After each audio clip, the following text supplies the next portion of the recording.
नमस्कार भाई और बहनों, आशा करते हैं आप सब लोग बहुत अच्छे हैं। दिवंगत सुशांत सिंह राजपूत, उनकी देहांत निश्चित रूप से भारतीय फिल्म इंडस्ट्री के लिए तथा चलचित्र जगत की दर्शकों के लिए एक बहुत ही दुखद घटना है। और ये घटना की तदंत इसकी छानबीन सीबीआई भी कर रही है। इस विषय में वीडियो बनाने की कोई इच्छा नहीं थी, लेकिन नितांत दुखी होके, विरक्त होके 3 महीना बाद मैं अपना एक छोटा सा टिप्पणी देना चाहूँगा कि कैसे एक एक्टर की देहांत की विषय को मुद्दा बना के हम लोगों को योजना तहत गुमराह करने की चेष्टा की जा रही है और हम लोग ऑलरेडी गुमराह हो भी चुके हैं। आइए वीडियो को शुरू करते हैं। रिया चक्रवर्ती, सुशांत सिंह की केस में एक्यूज्ड पर्सन, उस लेडी को आज मैं एक वीडियो में देखा कि मुंह में माइक्रोफोन घुसेर के करीबन 30-40 रिपोर्टर पीछे पड़े हुए थे जब वो नारकोटिक्स डिपार्टमेंट में जा रहे थे आ रहे थे। मुझे बड़ा ही बेतुका लगा। भारत के लोग एंटरटेनमेंट को बहुत ज़्यादा प्रोत्साहन देते हैं, इसलिए यहाँ की फिल्म इंडस्ट्री भी बहुत बड़ी है और इसके एक्टर और एक्ट्रेस के प्रति निश्चित रूप से लोगों की एक संवेदना अलग से जुड़ी हुई है। लेकिन ये जो इस एक आदमी के डेथ को नेशन की इतने बड़े त्रासदी के समय एक मुद्दा बना के, कैसा मुद्दा, एक हाइप बना के, ये जो मीडिया कंजम्पशन की जा रही है आपके द्वारा, किया जा रहा है आपके द्वारा, ये एक योजना है। भारत में इतने बड़े बड़े घोटाले हुए, इतने नेता मंत्री लोग अलग अलग केस में फंसे, रेप केस में फंसे, एक्सटॉर्शन में फंसे। कहाँ गए थे उस समय ये रिपोर्टर लोग माइक्रोफोन और कैमरा लेके? दूर दूर तक कहीं दिखाई नहीं दिए। आज से 3-4 महीना पहले से लेके लाखों लाख लोग एनसीआर बेल्ट से, गुजरात से, राजस्थान से, महाराष्ट्र से पैदल चलना शुरू कर दिए थे बिहार, यूपी, बंगाल, उड़ीसा के लिए, अपने घर के लिए।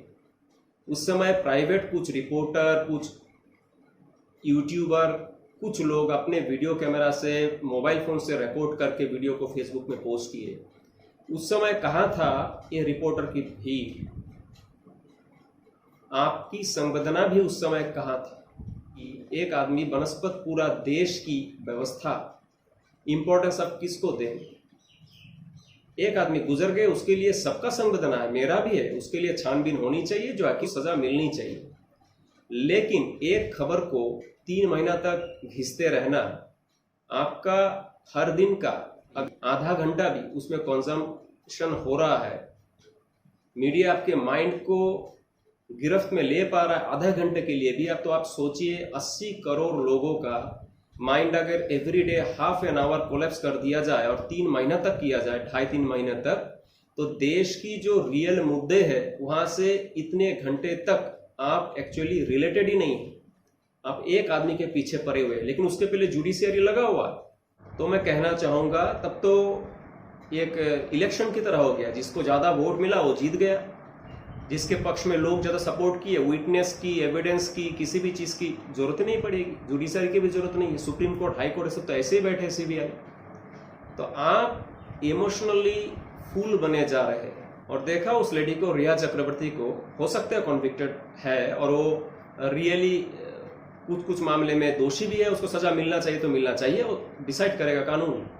लेकिन अगर उसको सजा नहीं मिली, वो अगर बेदाग साबित हो गया, तो उसके ऊपर जो इतनी निर्यातन हो रही है मीडिया के द्वारा और आपके डिमांड के द्वारा, मीडिया उसके पीछे जा रहा है और मीडिया उसके पीछे जा रहा है, इसलिए आर्टिफिशियल डिमांड क्रिएट करके आपके माइंड में घुसरा जा रहा है। मतलब आप और मीडिया दोनों जो उसके पीछे पड़े हुए एवरी डे, उसकी भरपाई कौन करेगा?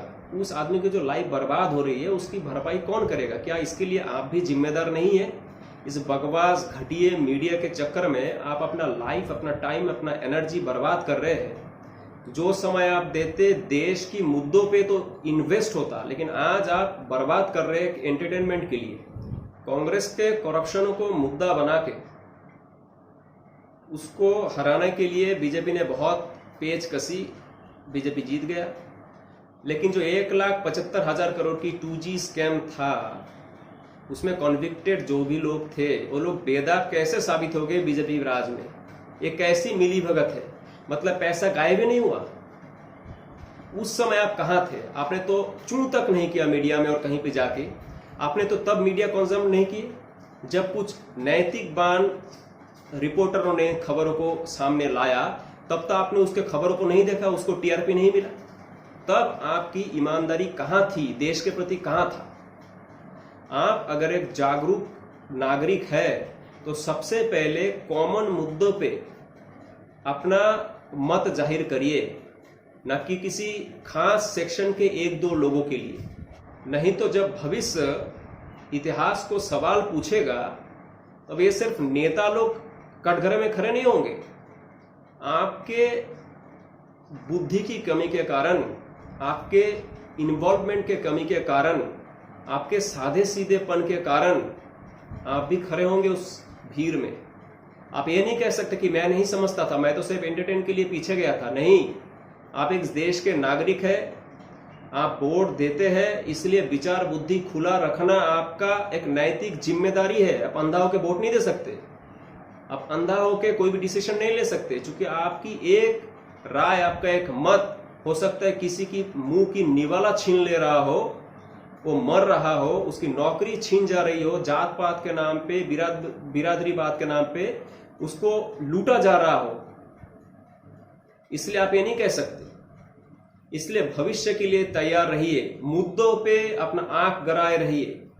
एंटरटेनमेंट आज भारत की मुद्दा नहीं है, दुख की बात, लेकिन यही आज मुद्दा है। आज लाखों लाख नहीं, करोड़ों लोग, 20 करोड़ लोगों की नौकरी चली गई, चली जा रही है, पैसा नहीं है। उस समय मीडिया तो खरीदी हुई है, इसको नाम ही है गोदी मीडिया, लेकिन इंसान तो खरीदा हुआ नहीं है, आप तो खरीदे हुए नहीं है। तो आप इस मीडिया के पीछे क्यों जा रहे हैं? मेरा कहना है, आप सोचिए इस बारे में।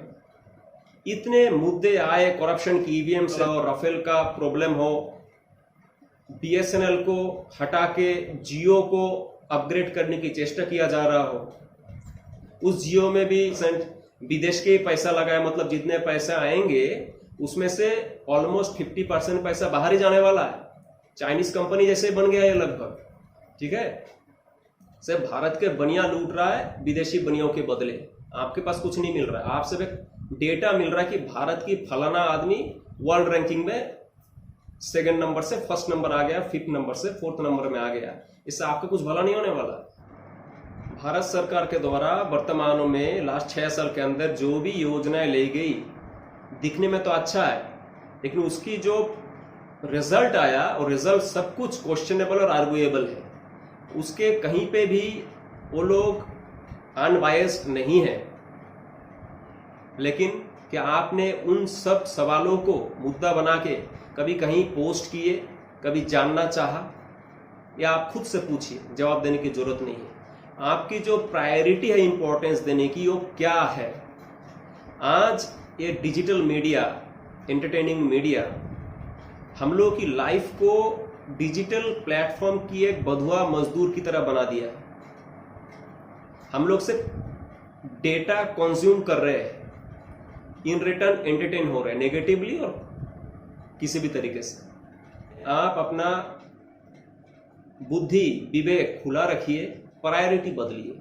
आपके प्रायोरिटी के ऊपर ही देश का भविष्य डिपेंड कर रहा है, आपकी अगला प्रजन्म डिपेंड कर रहा है।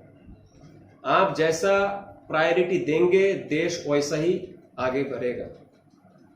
कृपया आप इस बात को तवज्जो दें, और किसी को एक्यूज करने के पहले, किसी को इन्वॉल्व करने के पहले अपनी जो रेस्पॉन्सिबिलिटी है एज ए रैशनल सिटीजन, उसको आप समझें, इसको आप इग्नोर ना करें। कृपया इस बात की ध्यान रखें। आपका दिन शुभ हो।